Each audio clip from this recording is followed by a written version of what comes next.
Bonjour, bonsoir, que la paix soit avec vous, shalom. Bienvenue à notre émission de Christ à l'œuvre, émission d'évangélisation et d'édification. Je suis excellent APM, l'apôtre Paul Messi, l'ange de l'Éternel, qui se tient devant la face de Dieu et qui officie au ministère CFN, ministère colonne de feu et de nuée. Nous sommes à Libreville, au Gabon. Alors aujourd'hui, nous verrons Christ à l'œuvre et nous aurons pour thème « Ne crains point, crois seulement. N'aie pas peur, crois seulement. » Et nous allons trouver cette parole dans le livre de Marc, Marc au chapitre 5, et nous allons lire à partir du verset 21 jusqu'au verset 23. Ensuite, nous ferons comme qui dirait un bond, du verset 35 au verset 36. Et nous allons effectivement partager sous l'onction du Saint-Esprit. Laissez-moi d'abord lire ces paroles merveilleuses. Il est écrit dans Marc chapitre 5, et ce, à partir du verset 21, « Jésus regagnant embarque l'autre rive, et une fois de plus, une grande foule sembla près de lui, il était au bord de la mer. » Au verset 22, « Alors vint un des chefs de la synagogue nommé Jairus, qui le vit et se jeta à ses pieds. » Verset 23, « Et le supplia instamment en disant, « Ma fille est à toute extrémité, viens, impose-lui les mains, afin qu'elle soit sauvée et qu'elle vive. » Verset 24, il est écrit, « Jésus s'en alla avec lui, et une grande foule le suivait et le pressait. » Nous faisons un bond au verset 35. Il parlait encore lorsque survint de chez le chef de la synagogue des gens qui dirent, « Ta fille est morte, pourquoi importuner encore le maître ?» Verset 36. Mais Jésus, sans tenir compte de ces paroles, dit au chef de la synagogue, « Sois sans crainte, crois seulement. » Encore une fois, je répète, n'aie pas peur, crois seulement. Sois sans crainte, crois seulement. Ne crains point, crois seulement. Alors, avant que de partager cette merveilleuse parole sous l'onction du Saint-Esprit de Dieu, laissez-moi d'abord prier. Père de gloire, manifesté en Jésus-Christ, je remets entre tes mains ces moments merveilleux. Et je prie maintenant au nom de Jésus, afin que tout raisonnement, toute hauteur qui se posera à la connaissance de Dieu soit sans effet, et toute pensée captive est ramenée à l'obéissance du Saint-Esprit. Et sous cette antenne, je soumets toute velléité contraire à la grâce de Dieu. Je viens ainsi de prier dans le précieux nom de Jésus-Christ de Nazareth. Restez avec nous. Si vous n'êtes pas chez vous, essayez quand même de trouver un espace, n'est-ce pas, pour que vous ne soyez pas dérangés. Bon, si vous êtes chez vous, oh, gloire à Dieu, donc mettez tout en œuvre afin que vous ne soyez pas dérangés. Alors, de quoi s'agit-il? Nous connaissons cette histoire, c'est l'histoire de la fille de Jairus, n'est-ce pas? Cette histoire de Jairus qui vient maintenant. Mais laissez-moi vous la conter avec la grâce qui m'a été accordée. Encore une fois, bienvenue, je suis excellent APM, l'apôtre Paul Messi, et j'officie au ministère CFN, ministère colonne de feu. Nous sommes au Gabon, à Libreville. Alors, dans cette histoire, Jésus-Christ vient à peine d'être chassé du territoire des Gadaréniens, après avoir effectivement délivré le fou de Gadara, dont nous connaissons cette histoire. Et la Bible déclare qu'un chef de la synagogue, un monsieur, donc un homme, on va dire un homme important, parce que toute la vie des Juifs à cette époque tournait autour de la synagogue. Et cet homme, on dit qu'il était un chef. Qui dit chef, c'est-à-dire qu'il était connu. Qui dit connu, c'est-à-dire qu'il avait des relations, c'est-à-dire qu'il ne pouvait pas passer inaperçu. Mais cette fois-ci, cet homme fait fi de sa réputation, parce qu'à cette époque, on appelait les gens qui étaient avec Jésus, on appelait la nouvelle voie. Donc celui qui d'aventure allait vers Jésus et tournant le dos à la synagogue, il était tout de suite mis hors de la synagogue, il était excommunié. Mais un des chefs, c'est extraordinaire, un des responsables, un des gens éminents, n'est-ce pas, a un problème. Le problème c'est quoi? Cet homme fait fi de son autorité, fait fi de sa renommée, fait fi de sa responsabilité.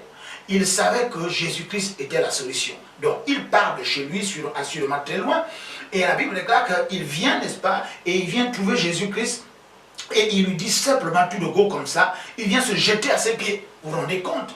Il fait fi de sa réputation, de sa notoriété, de sa dignité, il vient s'abandonner, et je vais m'arrêter un instant. Je ne sais pas quelle est votre autorité, je ne sais pas quelle est votre renommée, je ne sais pas quelle influence, quelle activité, quelle manifestation vous exercez dans votre famille, dans votre société, dans votre area, dans votre environnement, dans votre société. Mais assurément, personne ne peut dire qu'il n'a pas de problème. Certainement, vous avez un problème quelque part. Alors, je voudrais vous faire un clin d'œil et vous dire, écoutez, un homme important à cette époque-là, un chef de la synagogue. Il était aussi puissant qu'un président de la République, voire un roi, et même peut-être même au-delà de cela, parce que ces gens-là pouvaient démettre toute autre autorité. Mais il avait un souci et il avait compris que seul Jésus-Christ est la solution. Oui, monsieur ou madame, depuis que vous tournez en rond, depuis que vous avez cherché des solutions par-ci, par-là, n'est-ce pas, vous n'avez pas, et peu ou prou, n'est-ce pas, trouvé une solution. Alors laissez-moi vous dire, Jésus-Christ est la solution. Il est venu se jeter simplement, il est venu s'abandonner.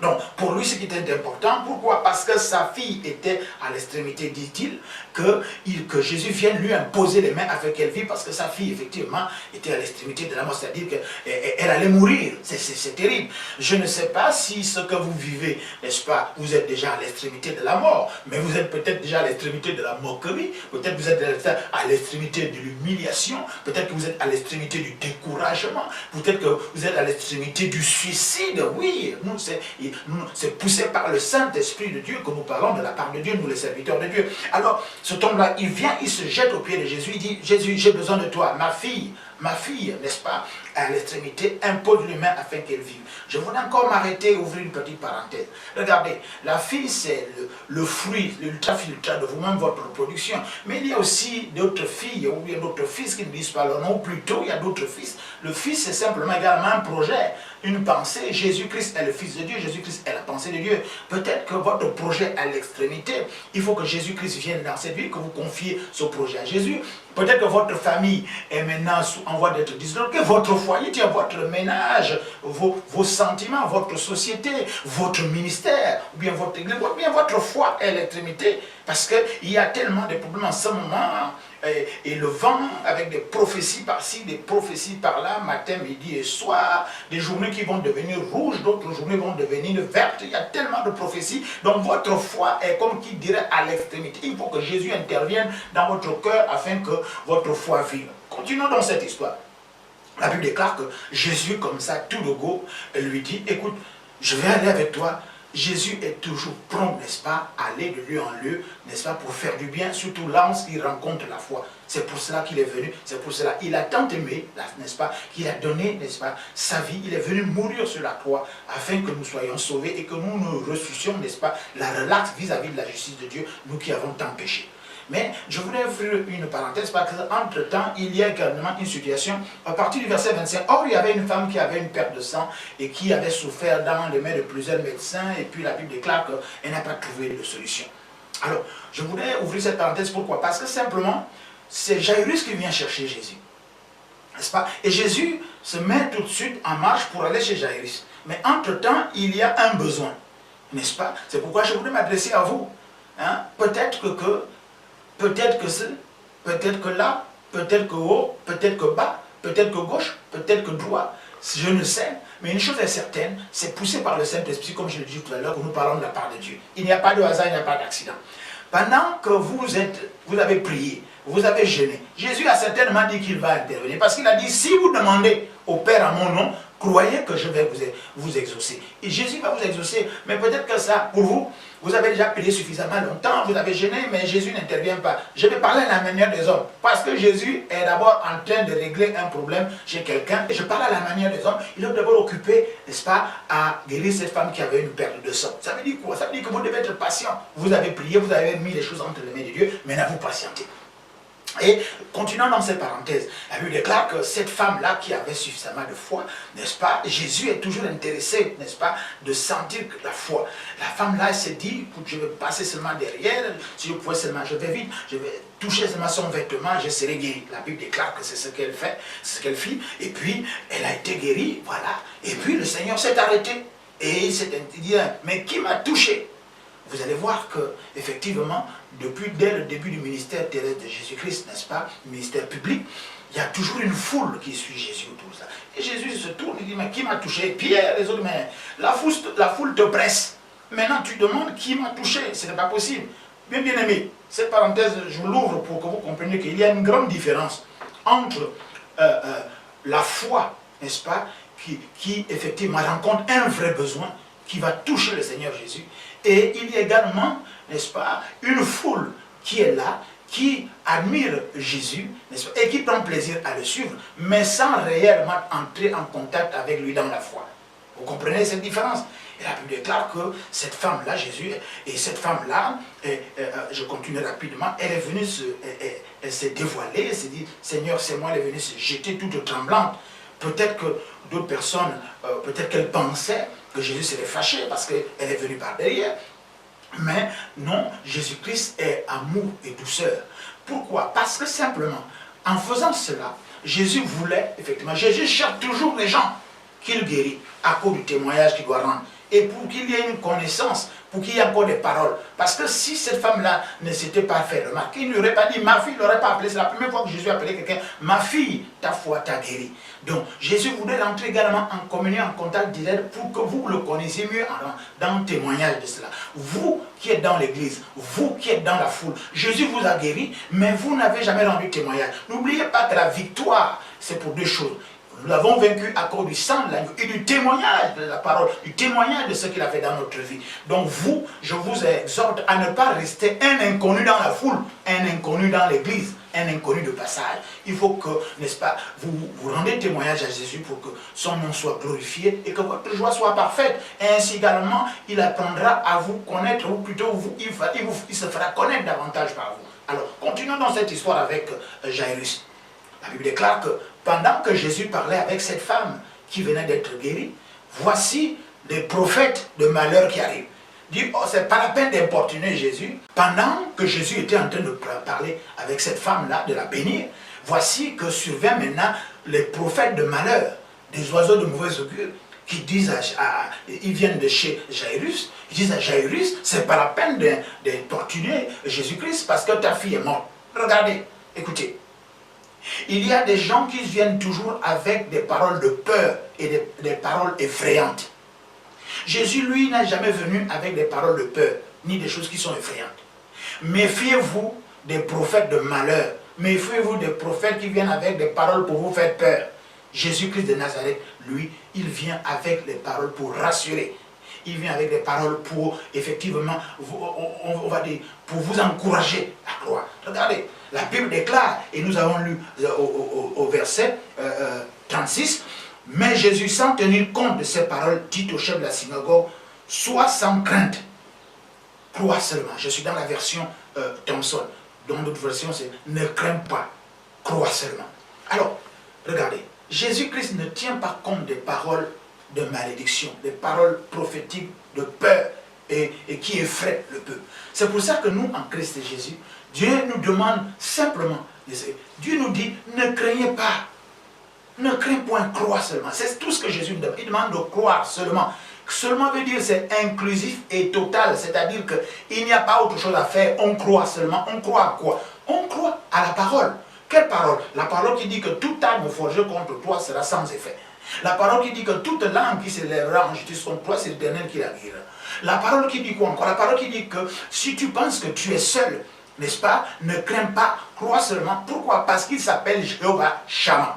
Si tu as des difficultés et que tu n'as pas de provision, n'aie pas peur, crois seulement, croire quelle parole, croire que Jésus-Christ est Jéhovah Jireh, celui qui pourvoit en toutes choses. Si tu es au milieu des ennemis et que tu es entouré par des ennemis, n'est-ce pas, ne crains point, crois seulement. Croire à la parole. Mais la parole qui dit quoi? La parole qui dit qu'il est Jéhovah Sabaoth, l'Éternel des armées, le Dieu qui combat pour toi. Il dit quoi? Si tu es dans des difficultés en ce moment avec toutes les pandémies des ennemis, si tu traverses la vallée de l'ombre de la mort, ne crains point parce qu'il est avec toi. C'est à cette parole-là, n'aie pas peur, crois seulement à cette parole-là.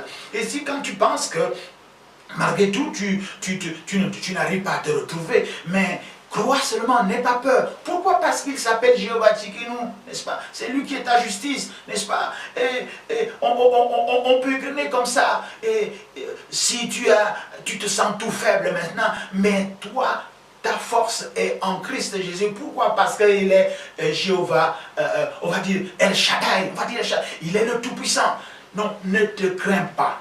Ne crains pas du tout, crois seulement. Si tu es dans la maladie et que tu as déjà pris moult traitements, tu as fait des examens médicaux et on ne trouve pas ce que tu as, Jésus te dit, ne crains point, crois seulement. Croire à quoi? Croire qu'il s'appelle Jéhovah Rapha. Il est l'Éternel qui te guérit. C'est extraordinaire, n'est-ce pas, non? Et on peut continuer comme ça. La Bible déclare dans le livre de Colossiens qu'il a dépouillé les dominations, les autorités, les principautés. Il les a livrées publiquement en spectacle et il en a triomphé d'elles par la croix. Alors, ne crains point. Crois seulement. Crois encore à quoi? Crois simplement qu'il est le chemin, la vérité et la vie. Quelle vie? La vie éternelle. Quelle vie éternelle? La vie éternelle Zoé. La vie Zoé de Dieu. Il dit, ne crains point, crois seulement. Pourquoi encore? Parce que chez Jairus, il y avait un théâtre de deuil. Les gens se lamentaient, les gens criaient par là, les gens se jetaient par. Vous savez comment dans les maisons de deuil, les gens crient, se lamentent. Et c'était une jeune fille, n'est-ce pas? Et vous imaginez, comme Jairus était un chef de la synagogue, toute la synagogue a dû venir là, tout le village est certainement au courant de ta situation, tout le quartier est certainement en train de te railler, de railler ton Dieu, parce qu'il était un chef de la synagogue, donc quelqu'un qui, à cette époque-là, priait, était un judaïsant. Donc, il y avait quelqu'un de Kondo, il y a plein de monde qui sont là, qui attendaient, parce que quand il est parti, il a pu leur dire, je m'en vais chercher Jésus malgré tout. Et maintenant, ma fille, sa fille est morte, pauvre Jairus. Maintenant, vous allez certainement vous prier tout le temps. Vous priez votre Dieu, je ne sais pas si lequel Dieu, vous êtes dans vos rites initiatiques traditionnels importés, vous avez mangé le bois amer, vous êtes allé assis sur les nattes, vous avez invoqué des marabouts et les 10 heures de bonne aventure parce que vous ne savez plus à quel saint se vouer, comme on dit. Mais Jairus, lui, il a dit, je m'en vais à Jésus. Je crois que c'est votre cas. Aujourd'hui, il n'y a pas de hasard, il n'y a pas d'accident. Je crois que vous allez le faire. Mais la Bible déclare que les chansons le disent comme toi qui allais chercher Jésus, ta fille est morte. Toi qui pries, hein, n'est-ce pas? Tu ne sors pas, tu n'es pas guéri. Toi qui gênes, tu n'obtiens rien du tout. Toi qui vas toujours à l'église et l'église ne t'apporte quoi? Qu'est-ce que c'est que ce Dieu-là? C'était un théâtre, n'est-ce pas, macabre. La maison de Jairus, c'était vraiment un théâtre de lamentation, de pleurs et de cris, n'est-ce pas? Et quand Jésus arrive, il leur dit, mais pourquoi vous faites tant de bruit? N'est-ce pas? Et l'enfant n'est pas mort, l'enfant dort. On va se moquer, n'est-ce pas? C'est ce que Jésus te dit. Aujourd'hui, cette parole, c'est ne crains point, crois seulement. Crois seulement que Jésus arrive. Crois seulement que Jésus est Seigneur. Crois que Jésus est puissant. Crois que Jésus est fidèle. Crois que Jésus est le premier nom de... Crois que Jésus est la parole qui s'est faite chair. Crois que Jésus est la parole. Et la Bible nous dit dans Jean, au premier chapitre, au commencement était la parole, et la parole était avec Dieu. Et rien de ce qui a été créé n'a été créé en dehors d'elle. C'est la parole-là qui crée la vie. Elle est essence et substance, n'est-ce pas? Et ceux qui reçoivent cette parole, elle a donné le pouvoir de devenir enfants de Dieu, lesquels ne sont plus nés ni de la volonté de l'homme, ni de la volonté de la chair, mais de la volonté de Dieu. Alors, vous recevrons cette parole avec foi, n'est-ce pas? Pour qu'on n'ait pas peur. En ce qui me concerne, je voudrais vous dire encore, non seulement je m'appelle excellent PM, l'apôtre Paul Messie, l'ange éternel qui se tient devant Dieu, mais je m'appelle également, je n'ai pas peur. Et ceux qui sont avec moi le savent, parce que quelque chose qui arrive, n'est-ce pas, je dis toujours super. Pourquoi? Parce que Romains 8, 28 nous dit, toute chose concourt au bien de ceux qui aiment Dieu. Donc je crois cette parole, toute chose concourt au bien de ceux qui aiment Dieu. Souvenez-vous de Lazare également, on ne peut pas être exaucé, on parle là poussé par le Saint-Esprit, n'est-ce pas? Lazare était mort, mais Jésus a mis encore du temps pour y arriver. Pourquoi? Parce que là où Jésus est, il y a la vie. Il dit à Lazare, sors. Alors ce matin, Jésus te dit, n'aie pas peur, ne crains point. Crois seulement qu'il est la résurrection et la vie. Crois seulement qu'il est puissant. Crois qu'il est le Fils de Dieu. Crois que c'est lui qui a tout créé. Crois que lorsqu'il arrive, n'est-ce pas, il est la solution. Voilà, nous n'allons pas nous étendre. Il y a tellement de choses à dire. Il y a toute une vie, n'est-ce pas, pour parler de cette parole-là. Alors, encore une fois, n'aie pas peur. Crois seulement à la parole qui vient de prêcher. Et pour que ta joie soit parfaite, il faut donc Jairus, pour que Jairus arrive à être calme, parce qu'il serait mis aussi à pleurer. Ça, pourquoi? Parce que Jairus avait reçu la parole. Et Jésus est la parole. Jésus est donc l'amour et la puissance. Il est l'amour, n'est-ce pas, qui est venu sur cette terre pour, n'est-ce pas, rencontrer la misère et pour, on va dire, avoir de la miséricorde, avoir de la compassion contre cette misère-là, n'est-ce pas? Il est également la puissance à laquelle rien ne résiste. Et cette puissance se met en branle quand elle rencontre la foi. Donc, pour que la foi vienne de ce qu'on entend, et ce qu'on entend vient de la parole de Dieu. Donc, je prie maintenant au nom de Jésus-Christ que ce que vous avez entendu, ce que tu as entendu ce matin, c'est la foi qui a produit en toi, n'est-ce pas, la foi. Parce qu'il fallait que Jairus reçoive la parole. Jésus lui dit, crois seulement. Ne crains point, crois seulement. Et Jairus a reçu cette parole. C'est pourquoi cette parole a pu devenir amour et puissance. Puissant de la résurrection, puissant de la bénédiction, puissant de la guérison, puissant de la délivrance, puissant de la joie et de la paix dans sa maison. Alors, je vais t'inviter donc à recevoir cette parole pour qu'elle manifeste en toi l'amour, n'est-ce pas, de l'assurance et la puissance, n'est-ce pas, de la guérison dans toi. Parce que cette puissance a besoin de rencontrer la foi. Et cette foi-là, vous ne pouvez l'acquérir qu'en recevant la parole de Dieu, moyen, n'est-ce pas, de cette prédication que vous venez de recevoir par le Saint-Esprit. Répétez avec moi simplement. Le moment est venu. C'est votre jour. C'est le jour de votre guérison, de votre délivrance. C'est le jour de votre élévation. C'est le jour de l'établissement. C'est le jour où, effectivement, vos yeux vont s'ouvrir à la grâce de Dieu. Répétez après moi. Seigneur Jésus, j'ai écouté ta parole. Maintenant, je suis convaincu. Je ne crains plus. J'accepte et je te reçois comme mon Seigneur et Sauveur personnel. Et je crois maintenant. Prends ma vie en main. Je m'abandonne à toi. Merci Jésus. Amen. Voilà. Avant que de... Voilà. Vous êtes maintenant une nouvelle création en Christ Jésus. 2 Corinthiens chapitre 5 verset 17. La Bible nous le dit. Lorsque quelqu'un en Christ, il devient une nouvelle création. Les choses anciennes sont passées. Toutes choses sont devenues nouvelles. Toutes choses devenues nouvelles. C'est quoi? Quelles sont toutes ces choses? Eh bien, vous avez changé de père. Vous avez un père spirituel maintenant. Vous avez changé de vision, vous avez changé d'état. Vous êtes né de nouveau d'abord par la parole. Maintenant là, vous avez reçu cette parole, vous êtes une nouvelle créature. Alors maintenant là, ce que nous allons faire, c'est vous donner quelques instructions, après quoi nous allons prier pour vous. Alors, comme j'aime à le répéter, je suis excellent en PM, l'apôtre Paul Messi, l'ange éternel qui se tient de la face de Dieu. J'officie au ministère CFN, ministère colonne de feu et de nuée. Nous sommes au Gabon. D'abord, au Gabon, à Libreville. À Libreville, nous avons au 6e arrondissement, à Saint-Rayon, la nouvelle cité, face à l'école publique de Saint-Rayon 4. Nous avons là l'église mère qu'on appelle la maison de prière, dont le pasteur n'est autre que la bergère Saint-Élia Lévégissa. Donc, vous pouvez venir également directement là, être en communion spirituelle et fraternelle avec nous. Nous recevons la bergère Saint-Élia, principalement, dans cette église, dans cette assemblée, la maison de prière de Saint-Rayon, la nouvelle cité. Elle reçoit tous les jours, de mardi, oui, à vendredi, et ce de 16h jusqu'en soirée. Vous venez sans rendez-vous. Et nous avons également en semaine des cultes de délivrance, tous les jeudis, à partir de 18h30 jusqu'à 20h. Et puis le grand culte d'adoration de tous les dimanches, à partir de 9h15, vous êtes notre invité majeur. Soyez bénis et rejoignez-nous. Si vous êtes du côté de l'autre commune qu'on appelle Ntoum, il y a là-bas une assemblée que nous appelons la cathédrale Joie Parfaite, dont le pasteur n'est autre que la révérende Roseline Messier à Cana. Elle reçoit également tous les jours de mardi à vendredi, dès 15h30 jusqu'en soirée. Vous venez sans rendez-vous et elle pourra recevoir et discuter avec vous. Vous rentrez simplement ce qu'on appelle en soutien ou bien en relation d'aide ou bien qu'on appelle également de l'autre cieux, la cœur d'âme pour pouvoir voir qu'est-ce qui ne va pas et prier pour vous. Alors, dans cette assemblée de la Joie Parfaite à Ntoum, à la cathédrale, nous avons également en semaine un culte de délivrance qui est tous les mercredis à partir de 17h30 jusqu'à 19h et le grand culte de louange et d'adoration de tous les dimanches à partir de 10h là-bas du côté de la Joie Parfaite à Ntoum. La révérende Roseline à Canamessi pour recevoir avec tout le staff des anciens et que vous soyez bénis. Maintenant, je vais prier pour vous.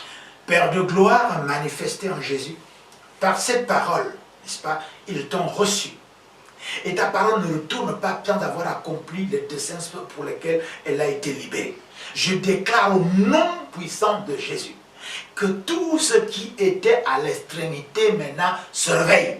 Je déclare que ce soit matériellement, que ce soit financièrement, que ce soit spirituellement, que ce soit humainement, professionnellement, que ce soit social, quel que soit le département, quel que soit, n'est-ce pas, le panel des souffrances de cette personne, à partir du moment où Jairus est allé voir le Seigneur, Jésus est venu avec lui et qu'il a reçu la parole, il n'a plus eu peur, il a cru. De la même façon que Jairus a eu la délivrance de sa fille, n'est-ce pas, lorsque Jésus a dit à cette jeune fille, Talita Koumi, lève-toi et marche, n'est-ce pas, je déclare au nom de Jésus, le Fils de Dieu vivant, je déclare que ta société se lève et marche. Je déclare que ta vie se lève et marche. Je déclare que ton foyer se lève à nouveau et revit. Je déclare que tes sentiments sont à nouveau. Je déclare que ton ministère se lève et vit. Je déclare tout cela dans le précieux nom de Jésus. Et je vous dis shalom, shalom. Que la paix soit avec vous et à très bientôt. Jésus-Christ est le Seigneur. Il n'a pas changé. Il est le même hier, aujourd'hui. Il ne restera jamais. Ce qu'il a fait avec Jairus, c'est ce qu'il va faire avec vous. D'ailleurs, il a fait parce que vous croyez maintenant. Amen.